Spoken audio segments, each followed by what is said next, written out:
Una radio con propósito. Una radio con visión. Una radio para todos. El Libertador, 1210 AM.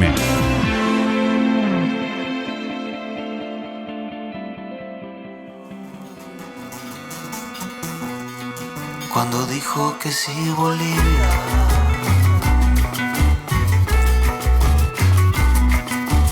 todos decían que no.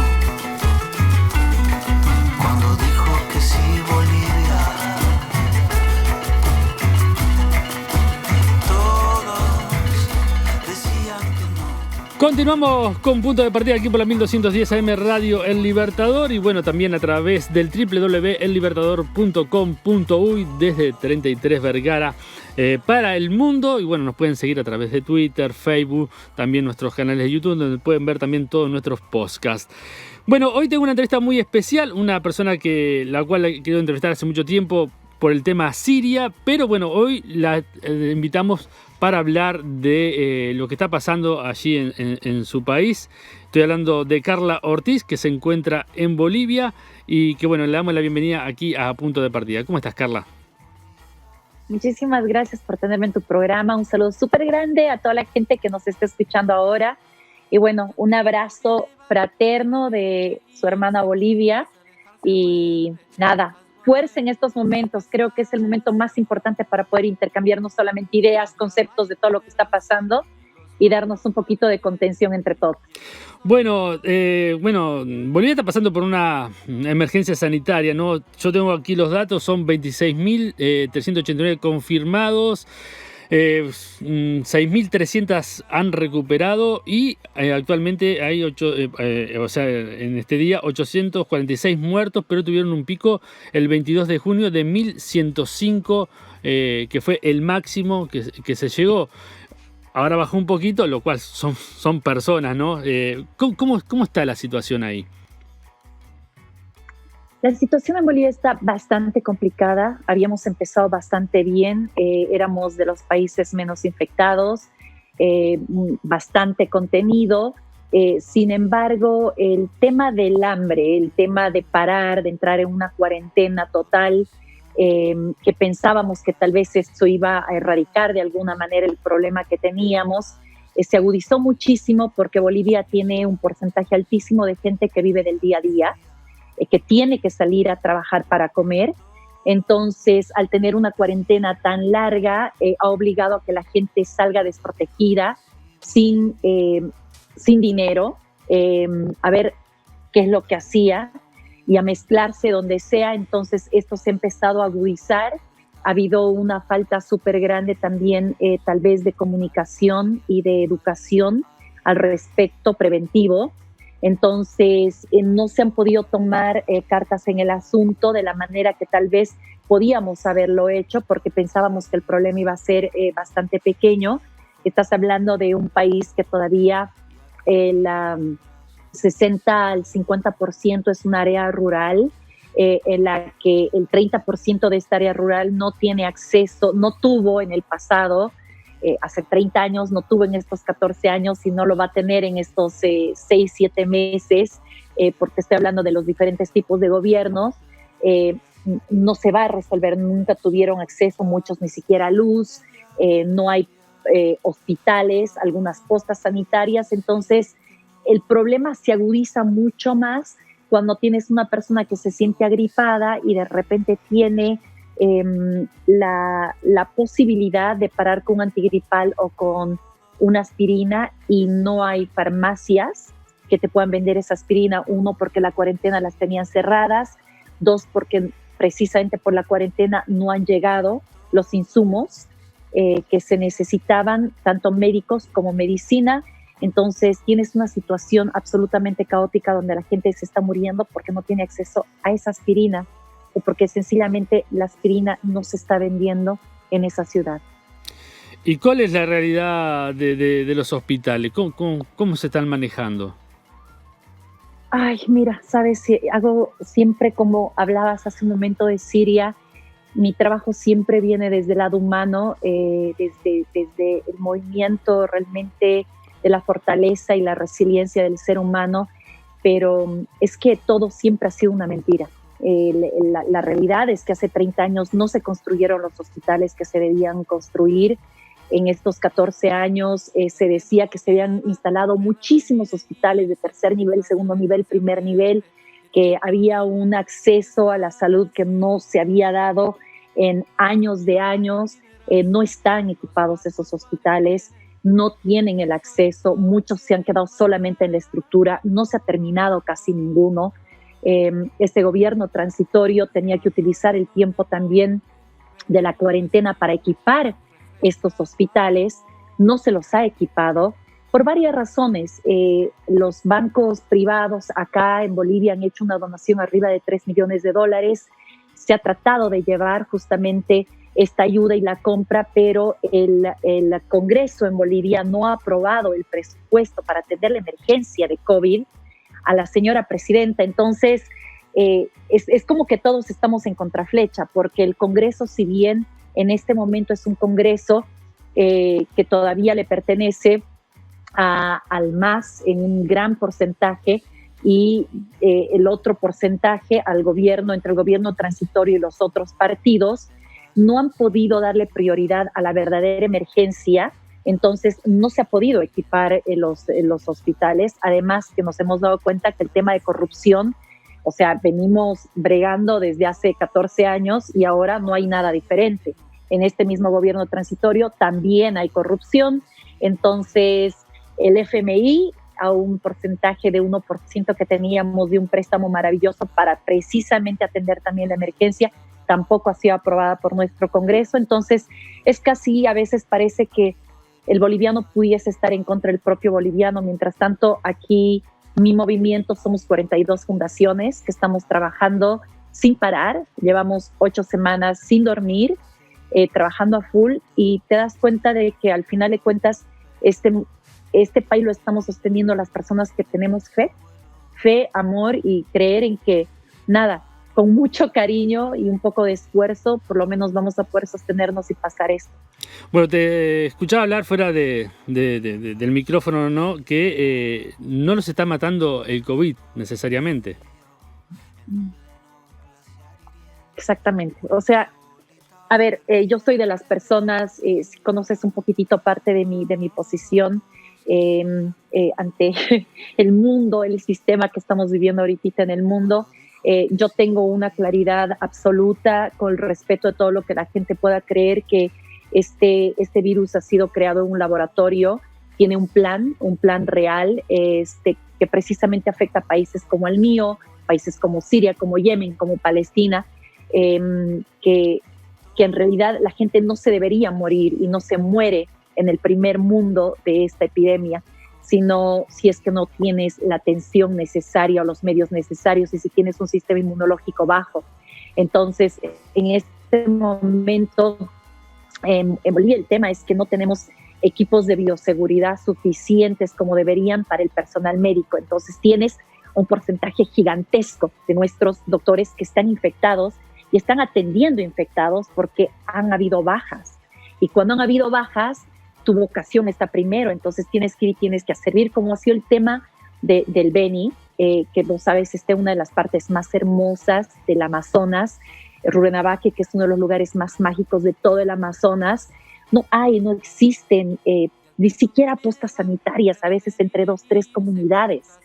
Entonces, cuando llega la enfermedad de este lado, tú tienes 20 doctores en todo un estado.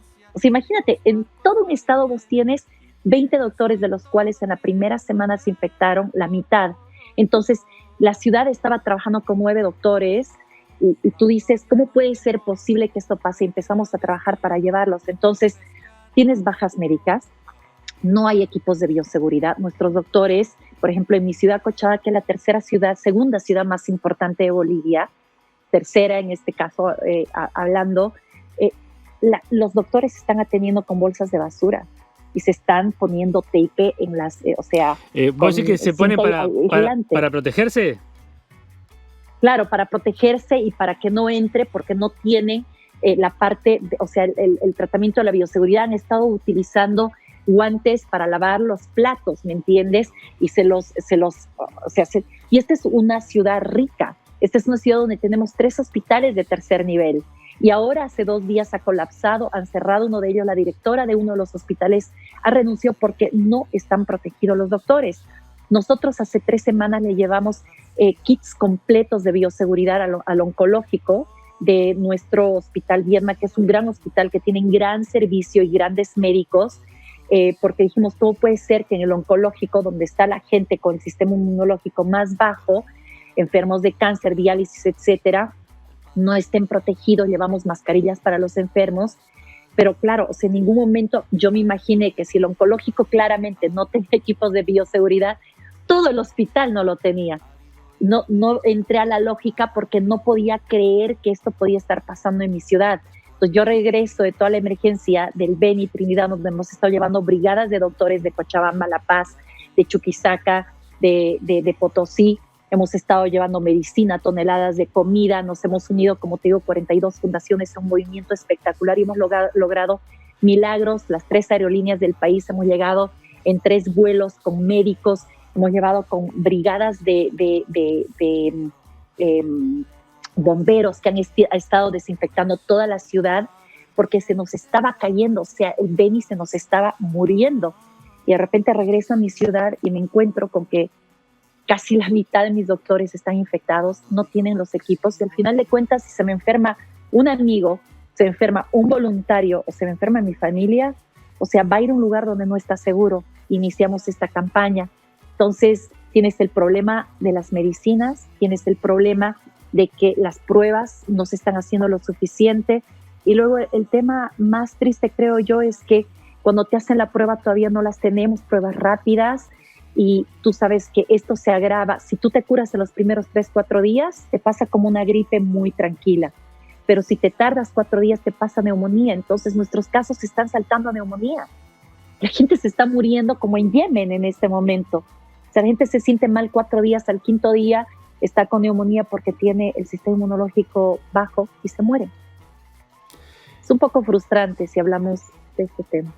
¿Y cómo lo toman los bolivianos en sí, en la calle? ¿Cómo lo toma la gente?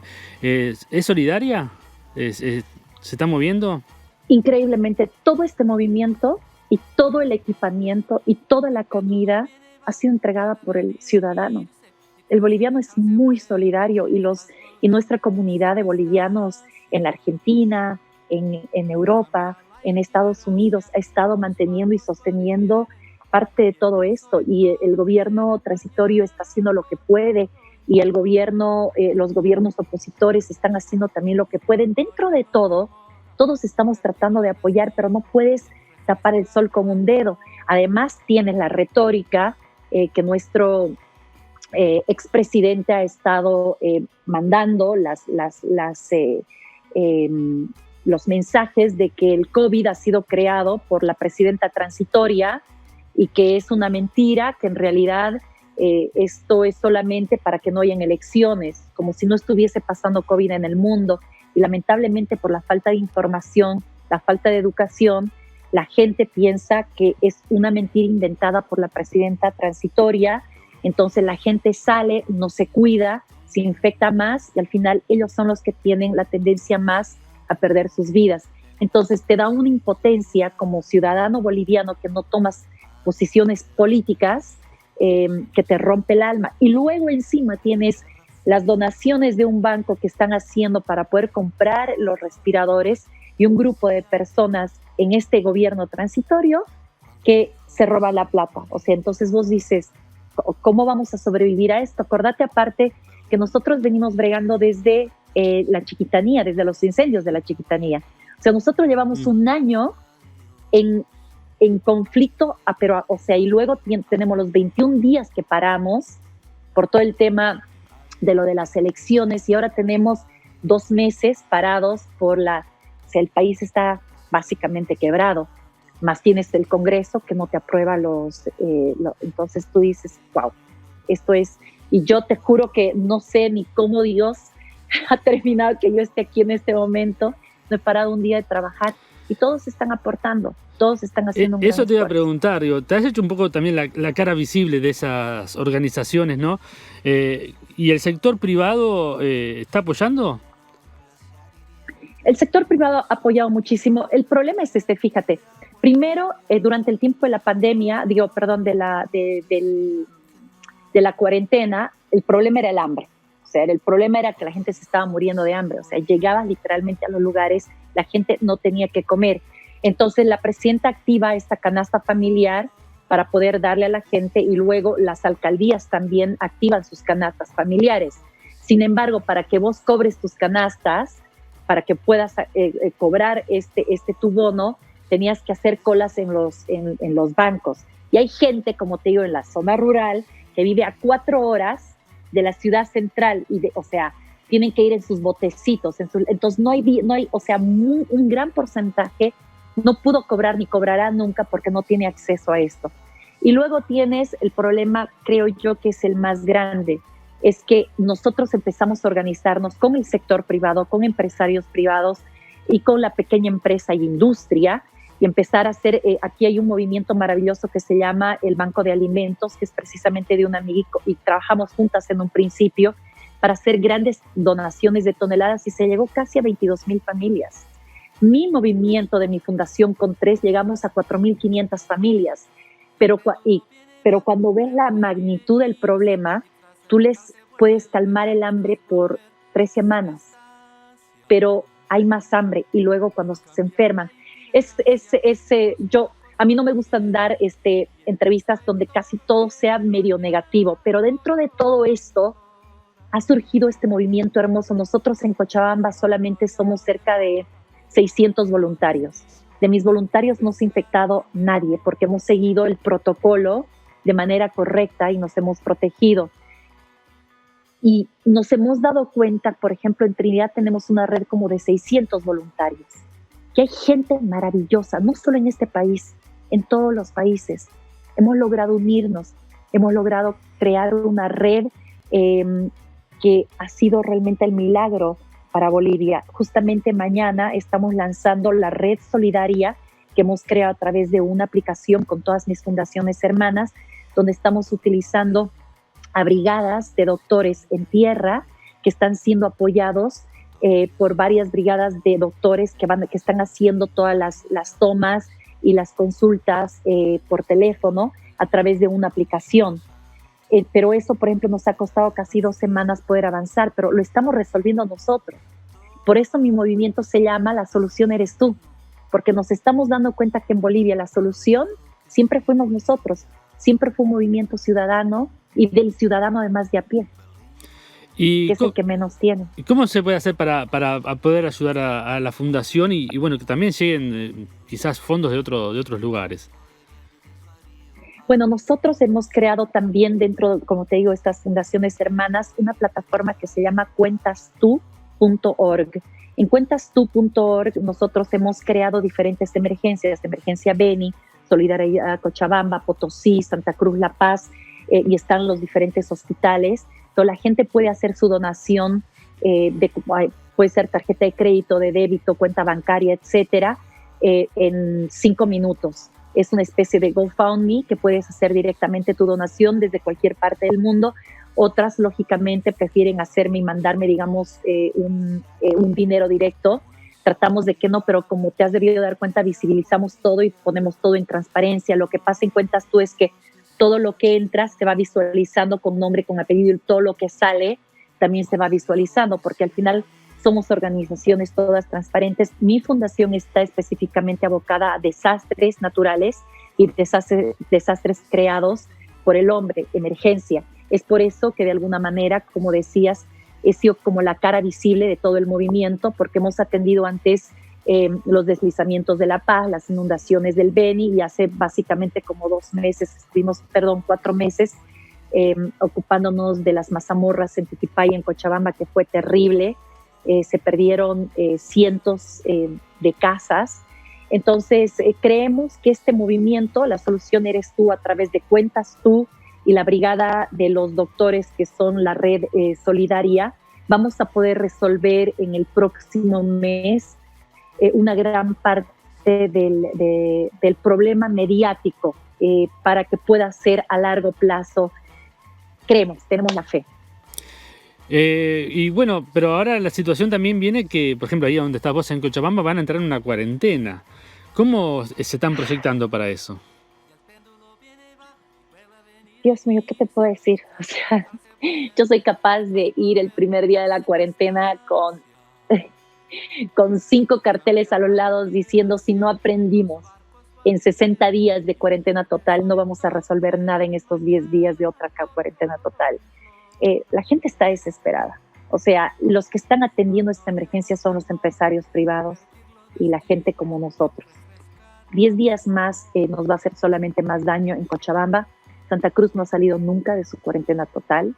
Hemos estado, creo yo, más bien de alguna manera perjudicándonos. Creo que tenemos que aprender a de una vez vivir con esto. No estamos preparados para otra cuarentena. Lamentablemente hay mucha resignación. Conoces un poquito a través de la historia, de la personalidad del boliviano. Somos personas de alguna forma bastante pasivos, pero cuando el boliviano se enciende no hay quien que apague. Lo hemos visto los 21 días después de las elecciones, y así ha sido nuestra historia. Entonces, ojalá no tengamos que llegar a una nueva revolución por nuestra salud, porque va a ser tristísimo que otra vez el boliviano tenga que salir a luchar por un derecho tan básico como es el de poder sencillamente subsistir, vivir y tener el acceso a ese derecho que es el tema de la salud. Nos han mentido todos, o sea, es un horror. Nos han mentido. Llevamos 200 años que nos vienen mintiendo todos los gobernantes sobre el tema de la salud. Nunca estuvo preparado, nunca se hizo realmente nada concreto y no se está haciendo. Esa es la realidad de Bolivia. Bueno, la verdad que es valorable lo que estás haciendo con tu fundación. Yo te he seguido por las redes sociales con el tema de Siria y también en este periodo del COVID-19, donde has sacado muchos videos tratando de alentar, también con imágenes, para mostrar un poco también la realidad, porque también los medios no muestran toda la realidad, ¿no? El problema es que, parte de los medios corporativos tienen sus propias agendas. Lamentablemente, cada vez nos faltan más periodistas reales, donde nadie está haciendo la investigación. Nosotros hemos llegado a Villacarreño gracias justamente a un periodista que hace investigación, que se llama Villacarreño, este pueblito, que es un pueblo en Bolivia que está viviendo extrema pobreza, igual o peor que en el África. O sea, pero aparte te lo digo, trabajan a la luz de las velas, no tienen nada. Entonces, el tema de los medios de comunicación es que hay muy pocos periodistas que están haciendo el trabajo de investigación, entonces no podemos entender cuál es la verdadera situación. Y segundo, se ha manejado un poquitito la parte que se maneja del mundial en el mundo occidental, que es no des tantas malas noticias para que la gente no entre en caos, pero da las noticias malas suficientes para que puedas controlar a tus televidentes o a la gente. Entonces existe una hipocresía muy grande porque este problema podemos resolverlo nosotros. Si nosotros tenemos la información exacta, el ser humano está siendo subestimado. Subestima la inteligencia del ser humano. Entonces, este es el problema general en todas partes del mundo y en Bolivia claramente continúa siendo el mismo. ¿Y cómo se manejan para llegar a las personas? ¿Ustedes? Bueno, nosotros ahorita como estamos haciendo es que como ya tenemos una red maravillosa, casi todos me mandan mensajes al Facebook, se comunican con las diferentes fundaciones y armamos una logística donde trabajamos también con los jefes de las OTBs, que son de los barrios, y también con las municipalidades y también gobernaciones, porque nosotros no estamos en contra de nadie, estamos trabajando de forma conjunta para no doblar esfuerzos y para poder hacer una coordinación efectiva para que pueda llegar, pero hacemos la entrega siempre de persona a persona. O sea, nosotros nunca entregamos a una organización. O sea, nosotros vamos, conseguimos a nuestros voluntarios que están en campo, en primera mano, hacen la entrega, y si es que ellos no hacen la entrega, hacen la supervisión de la entrega. La organización termina de hacer la entrega y luego tomamos las fotografías y todo está completamente registrado. Entonces, nos hemos dado cuenta que es un trabajo mucho más largo, pero es el único trabajo efectivo en estos momentos. Y me encanta, porque además estamos con la gente y entendemos cuáles son las emergencias y ahora nos podemos adelantar a las emergencias, ¿no? Porque ya hemos conocido cómo trabaja esto. También tiene una labor solidaria con la tercera edad, ¿no? Exacto, bueno, eso fue de las cosas más lindas donde hemos trabajado con la gente, bueno, estamos trabajando con los abuelitos, las abuelitas y con los discapacitados. Parte de la falta de educación, estamos trabajando con un grupo, por ejemplo, de niños que la mayoría han sido abandonados en los ríos, han sido abandonados en medio de basurales, entonces, porque precisamente tenían este tipo de problemas de discapacidad. Y hemos podido conseguirles un lugar, hemos podido trabajar con ellos y ha sido súper hermoso ver el cambio adentro de ellos cuando reciben amor. Y eso te llena el alma más que todo, porque te das cuenta que ellos mismos han estado apoyando de alguna manera a algunos en el tema de los basurales, que son donde ellos trabajan más. Ya la segunda parte, los que tienen 13, 14 años, y le hacen mucho más bien a la sociedad de lo que tal vez la fe que le tenían sus propias familias al abandonarlos. Y el tema de los viejitos es algo muy hermoso, porque hemos podido recibir el amor de ellos en los momentos más difíciles, cuando nosotros estamos a punto de bajar las manos y decíamos, no podemos más, ¿cómo vamos a hacer? Entregamos 1,000 bolsas y ahora necesitamos 500 más y 200 más y 100 más.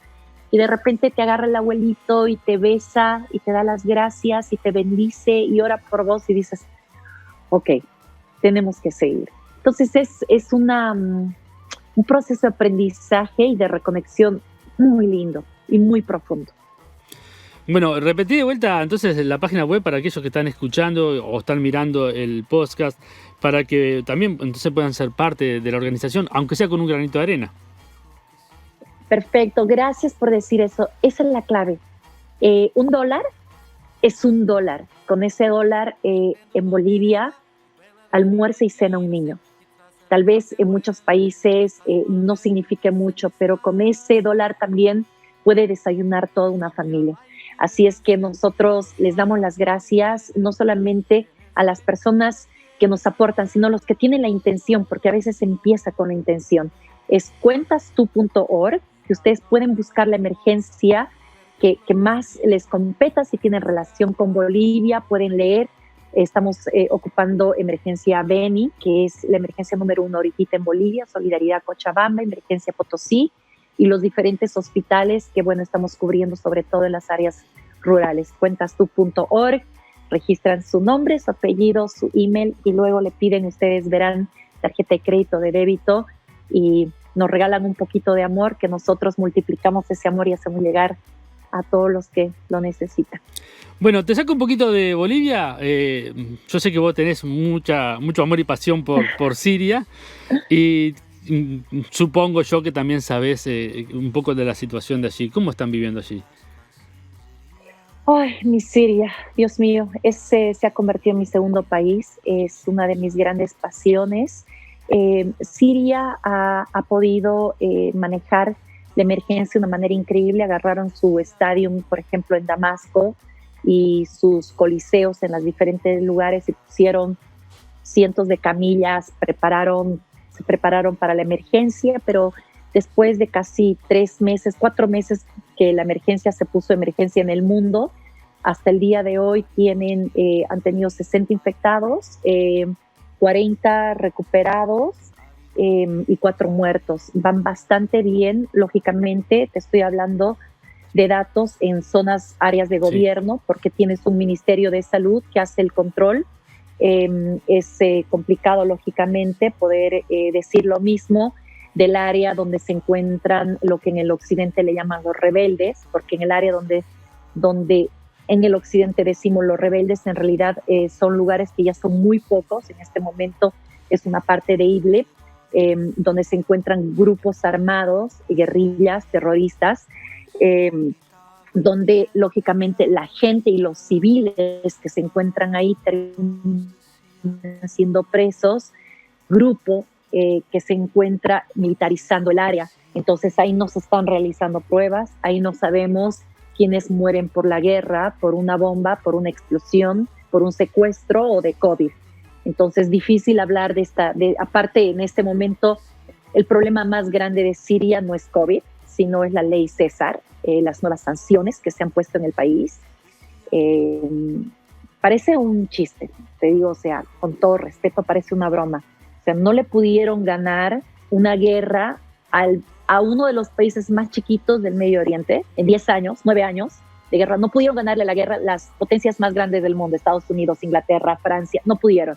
Entonces se unieron con Turquía, se unen y traen más guerra, destruyen casi la mitad del país en una guerra donde todos son responsables, gobierno sirio, invitados a estar en la guerra como es Rusia, Irán, y los no invitados, el caos, sino que finalmente el país se libera casi del terrorismo, empieza a tratar de reestructurar su economía y vienen nuevas sanciones, empieza el COVID. En este momento las nuevas sanciones no pueden ni siquiera permitir el ingreso para niños con cáncer, ningún tipo de medicina. Entonces la gente allá se está muriendo porque las sanciones no permiten que entre ningún tipo de insumo. En Bolivia no entra porque lo hemos hablado, por lo que hemos hablado. En Siria no entra porque existen sanciones de que es más, si vos quieres donar o levantar dinero para Siria para poder ayudar a los niños, a los enfermos, entonces te bloquean a ti y te persiguen a ti. Entonces el César Act que han implementado además ahora, creo que es uno de los actos de guerra más cobardes sobre un país que ha estado tratando de sobrevivir en base solamente a la resiliencia del sirio, porque como muchos a veces me preguntan, ¿no? La guerra siria no la ganó Bashar al-Assad, es más, ni siquiera la ganó su ejército sirio, ni fue la ayuda de Rusia o de Irán, todo cooperó tal vez, pero la guerra en Siria la ganó el sirio, el ciudadano con su resiliencia, su amor, el seguir apostándole al país, el entender de que si eras oposición o eras pro gobierno, entender que al final de cuentas el único que perdía era tu país, y aprendieron a darse la mano, empezaron sus tratados de reconciliación, pero aún así es como que el mundo occidental no los deja en paz. Bueno. Muy triste. Bueno, gracias Carla por este rato que pudimos conversar, la verdad que es un gusto conocerte y bueno, esperemos que Bolivia se pueda recuperar rápido, que las cosas empiezan a salir mejor y bueno, las puertas de Radio Libertador para lo que necesites están abiertas y bueno, te esperamos también en un momento que estés por Uruguay, por aquí por los estudios para seguir conversando y bueno, prontamente también hablar un poquito más sobre lo que es el tema de Siria. Gracias, te agradezco un montón por este momento. Si me conoces un poquito, soy una persona súper positiva, tal vez demasiado. Generalmente no me gusta hablar de todas las cosas negativas, pero estamos pasando por este momento, es nuestra realidad, es un momento difícil y este momento nos tiene que dejar salir como mejores seres humanos, mejores personas, mejores países. Estamos todos aprendiendo muchísimo y entendiendo también las verdaderas necesidades que tienen cada uno de los países. Yo aprovecho para además felicitar al Uruguay, no solamente por su civismo, pero también por el grado realmente, eso para mí, la verdadera evolución, como dicen, viene ahí, viene de ahí desde el sistema de salud y el entender la cooperación sin que hayan eso del pueblo, sin que hayan actos, ¿me entiendes?, donde te están mandando a que tienes que cerrarte, tienes que quedar en tu casa y tiene que estar la policía y el ejército para controlar. En un momento tenemos que entender que nadie nos va a cuidar mejor a nosotros que nosotros mismos. Esa es la clave del éxito y nadie va a trabajar mejor por tu país que vos mismo. Entonces nosotros, como ciudadanos, somos la clave de nuestros países. Así es que, y por eso tengo fe, porque creo que nosotros también como ciudadanos vamos a lograr en su momento que este sea un mundo mejor, con un sistema un poquitito más, más solidario con todas las áreas y en algún momento también más empático. Bueno, muchas gracias, Carla. Eso, gracias.